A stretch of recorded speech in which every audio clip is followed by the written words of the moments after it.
నిన్న బాగా సర్క్యులేట్ చేస్తారు మా ఫోటోలు పెట్టి. ఇగో ఇట్లా ఒక ఫోటో పెట్టి కాంగ్రెస్ మీడియా బాగా ప్రచారం చేస్తూ ఉంది, భయంకరంగా తిప్పుతా ఉన్నారు సోషల్ మీడియాలో, ట్విట్టర్లల్లో, వాట్సాప్లల్లో.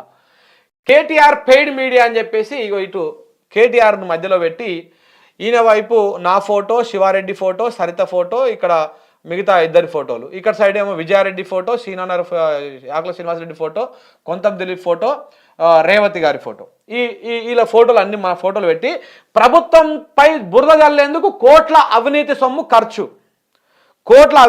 ఖర్చు అని చెప్పేసి ఇట్లా పెట్టిరు. దాని తర్వాత ఇగో కేటీఆర్ ఎంతకు కొనుంటాడో రేట్లు చెప్పండి, అంటే మమ్మల్ని ఎంత కొనుంటారో రేట్లు చెప్పండి అని చెప్పేసి మళ్ళీ మా ఫోటోలు పెట్టారు. నా విజయారెడ్డి ఫోటో, నా ఫోటో, సరిత గారి ఫోటో, రేవతి గారి ఫోటో, సీనన్న ఫోటో, శివారెడ్డి ఫోటో, మనోడు వైఆర్ టీవీ రంజిత్ ఫోటో, ఈ అమ్మాయి ఆద్యా టీవీలో పనిచేస్తుంది, మన వి ప్రకాష్ గారి ఫోటో. వీళ్ళని ఎంతకు పెట్టి ఎన్ని కోట్లకు కొన్నాడు చెప్పండి అని చెప్పేసి ఇట్లా ఫోటోలు పెట్టి తిప్పుతారు అనమాట. దీన్ని సునకానందం అంటారు కాంగ్రెస్ వాళ్ళకు, సునకానందం అనమాట. ఈ సునకానందం దేనికోసం అంటే ప్రజలు తిరుగుబడుతూ ఉన్నారు, ఆ ప్రజల తిరుగుబాటుని, ఆ వాస్తవాన్ని మనము చూపిస్తూ ఉన్నాము. ప్రభుత్వంలో ఈ సంవత్సర కాలంలో ఒక్కడంటే ఒక్క నోటి నుంచి కూడా అరే మంచిగానే పరిపాలిస్తుర్రు, పర్వాలేదు అనేటువంటి మాట వినపడతలేదు. ఎందుకంటే ఈ చేతగాని దద్దమ్మ సర్కారు, ఈ సర్కారు చెప్పినటువంటి, ఈ కాంగ్రెస్ పార్టీ చెప్పినటువంటి మాటలు వేరు, చేస్తున్నటువంటి చేతలు వేరు, ఇచ్చినటువంటి హామీలు వేరు, గ్రౌండ్లో జరుగుతున్నది వేరు. ఎన్నో అబద్ధపు హామీలు ఇచ్చి, ఎన్నో గంటలని బురిడి కొట్టించి, అందులో 13 హామీలు ఇచ్చి, మొత్తం 420 హామీలు ఇచ్చి, రకరకాల హామీలు ఇచ్చి అధికారంలోకి వచ్చిర్రు.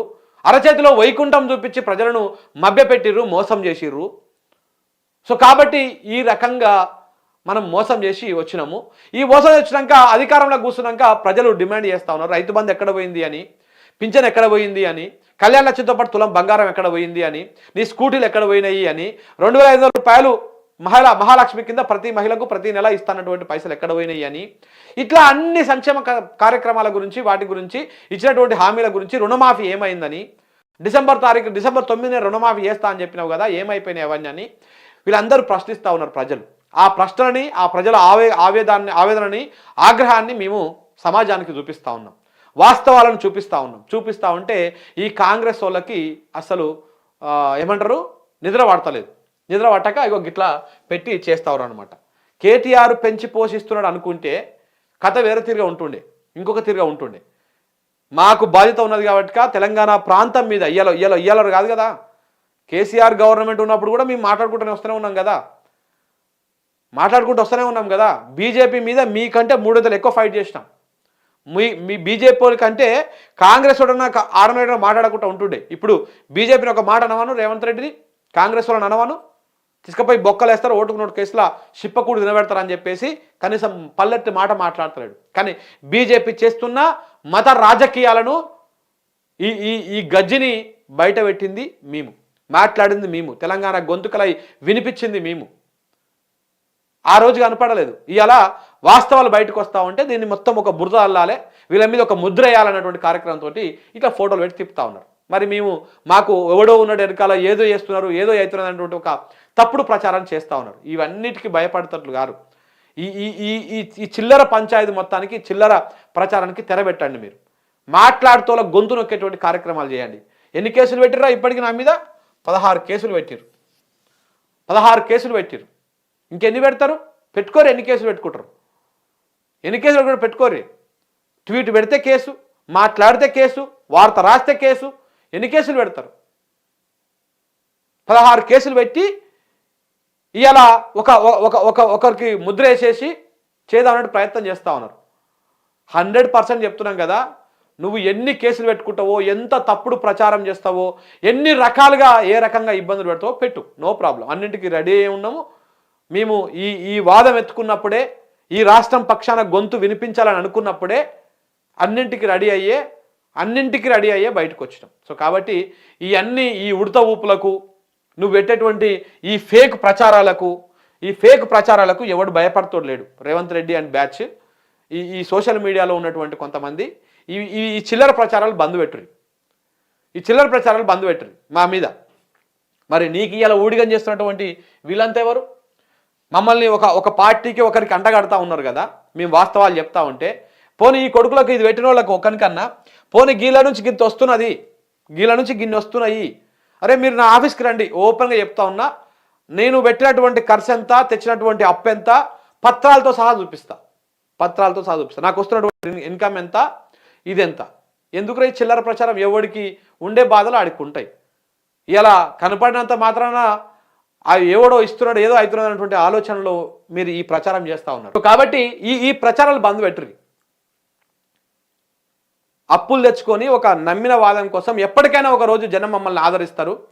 ఎప్పటికైనా ఒక రోజు మేము ఒక బలమైనటువంటి మీడియాగా ఏర్పడతాము. నాకే సోకు లేదు, వేరే ఇంకేదో రాజకీయాలో లేకపోతే ఇంకేదో లేదు.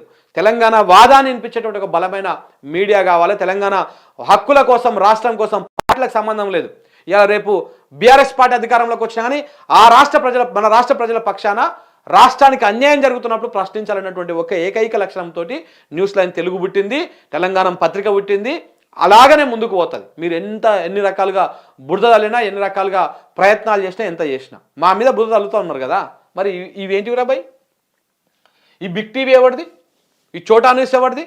ఈ బిగ్ టీవీ ఫక్త్ కాంగ్రెస్ ఉంది కదా, కాంగ్రెస్ వాళ్ళు నడిపిస్తారు కదా. రేవంత్ రెడ్డి గారి అన్నదమ్ములే కదా నడిపించేది, దీన్ని జీతం ఇచ్చేది కాంగ్రెస్ ఛానలే కదా ఇది. ఈ ఈటీవీ ఎవరిది? టీడీపీ కాంగ్రెస్ అలయన్స్ ఛానలే కదా. ఈ ఈటీవీ కానీ, ఈనాడు పత్రిక కానీ వాళ్ళే కదా. V6 వెలుగు ఇది కంప్లీట్గా కాంగ్రెస్ వాళ్ళదే కదా. చెన్నూరు ఎమ్మెల్యే వివేక్ వెంకటస్వామి, పెద్దపల్లి ఎంపీ వంశీకృష్ణ, మన బెల్లంపల్లి ఎమ్మెల్యే వినోద్ కుమారు వాళ్ళదే కదా ఇవి. ఈ ఛానల్ ఆయనదే, V6 వెలుగు అనేటువంటి పత్రిక ఆయనదే. మీరు మాకు నిధులు చెప్తున్నారు. మీరు వేసేదే ఊడిగం కదా. ఆంధ్రజ్యోతి ఎవరిది? రాధాకృష్ణది. రాధాకృష్ణ ఎవరు? చంద్రబాబు మనిషి టు రేవంత్ రెడ్డి మనిషి. ఆంధ్రజ్యోతి పత్రిక ఎవరిది? రాధాకృష్ణది. రాధాకృష్ణ ఎవరు? చంద్రబాబు మనిషి టు రేవంత్ రెడ్డి మనిషి.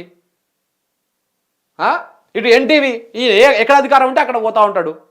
అధికారం రాష్ట్రంలో మారంగానే వెంటనే పోయి కాంగ్రెస్ గుట్లో ఏరిండి. ఇప్పుడు కాంగ్రెస్కు భజన చేస్తూ ఉన్నాడు, జోక్తా ఉన్నాడు. ఇంకా చెప్పండి. ఇంకా టీవీ5 ఎవరిది? నాయుడుది. బిఆర్ నాయుడు ఇప్పుడు టీటీడీ చైర్మన్, కాంగ్రెస్ టీడీపీలో ఉన్నాడు. ఆయన టీడీపీనే, ఆ పార్టీనే డైరెక్ట్గానో ఇండైరెక్ట్గానో ఆయన ఇట్లా టీడీపీలో ఉన్నాడు కాబట్టి చంద్రబాబు నాయుడుకి, మన రేవంత్ రెడ్డికి సపోర్ట్ చేస్తాడు. ఆయనదే. మహాన్యూస్ ఎవరిది? ఫక్తు సామాజిక వర్గం మీడియా. ఇది చంద్రబాబు నాయుడు పెంపుడు మీడియా. దిశ ఫక్తు కాంగ్రెస్, రేవంత్ రెడ్డి పెంచి పోషించినటువంటి మీడియా, రేవంత్ రెడ్డి జీతం ఇస్తే నడిచినటువంటి మీడియా ఈ వెలుగు, ఈ దిశ అనేటువంటి పత్రిక. ఈ దిశ అనేటువంటి పత్రిక కొన్ని రోజులు బీజేపీలు ఫండింగ్ చేసిన దానికి, కొన్ని రోజులు వీళ్ళు ఫండింగ్ చేశారు. కాదని చెప్తారా? చెప్పమని వచ్చి బయటికి. ఇక ఆర్టీవీ గురించి మనం చెప్పాల్సిన అవసరం లేదు. ఒక బ్లాక్ మెయిలర్ గాడు రవిప్రకాష్ అంటాడు, ఒక బ్లాక్ మెయిలర్. వాడికి ఎలా ఎక్కడ అధికారం ఉంటే అక్కడ నడుస్తూ ఉంటుంది. వాంది మన తొలి వెలుగు. మనం రఘు గురించి పెద్దగా స్పెషల్గా చెప్పాల్సిన అవసరం లేదు. రఘు ఎవరి మీద ఫైట్ చేసిండు, ఎవరి మీద మాట్లాడిండు, కేసీఆర్ టార్గెట్ ఆయనకు, అవతలోడు ఎవరైనా కానీ అని చెప్పేసి. సో కాబట్టి కొన్ని రోజులు బీజేపీ, కొన్ని రోజులు కాంగ్రెస్, ఇప్పుడు కాంగ్రెస్ బీజేపీ న్యూట్రల్గా మేనేజ్ చేసుకుంటూ వస్తూ ఉన్నాడు రఘు. ఇక తొలి వెలుగు ఇది ఆర్టీవీ ఉంది, తొలి వెలుగు. ఇక తెలుగు 360 ఇది సామాజిక వర్గంది. Q news మల్లిగాంది.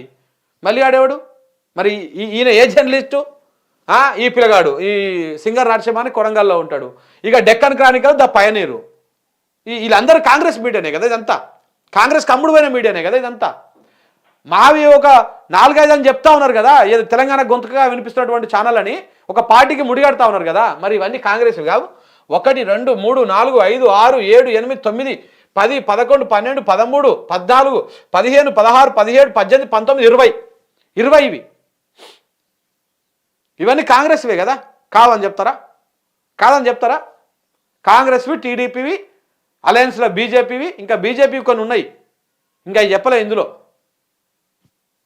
సో కాబట్టి ఎందుకు ఈ బురదలటువంటి కార్యక్రమం చేస్తా ఉన్నారు? దేనికోసం? ఎందుకంటే ఓర్వలేనితనం. ప్రజలకు వాస్తవాలు తెలుస్తూ ఉన్నాయి, ప్రజలు నిజాలు తెలుసుకుంటా ఉన్నారు. రేపటి నాడు మళ్ళీ మనకు పుట్టగతులు ఉండవు అనేటువంటి దాంతో ఇలాంటి ఒక తప్పుడు ప్రచారాన్ని స్టార్ట్ చేశారు. మీరు ఇట్లాంటి ప్రచారం ఎంత చేస్తే అంత ఇంకా పైకోతారు తప్ప ఎవడు అధైర్యపడి ఆత్మస్థైర్యం దెబ్బతిని కిందికి వచ్చేటువంటి అవకాశం లేదు. మీరు ఇలాంటి పిచ్చి ప్రయత్నం అంటే బంద్ పెట్టుర్రి. బంద్ పెట్టాల్సినటువంటి కార్యక్రమమే. అనవసరంగా ఇవి వేసుకొని ఈ చేసినోడికి టైం వేస్ట్, ఇవి తిప్పినోడికి ఇది వేస్ట్. ఇక నిన్న మొత్తం ఇదే తిప్పుతారు ఏడ చూసినా కానీ. అన్న నువ్వు మాట్లాడంటే యాక్చువల్గా మాట్లాడదు అనుకున్నాను దాని గురించి. కానీ ఇక తెలవాలి కదా ప్రజలకు కూడా వాస్తవాలు తెలవాలని చెప్పేసి చెప్తా ఉన్నా.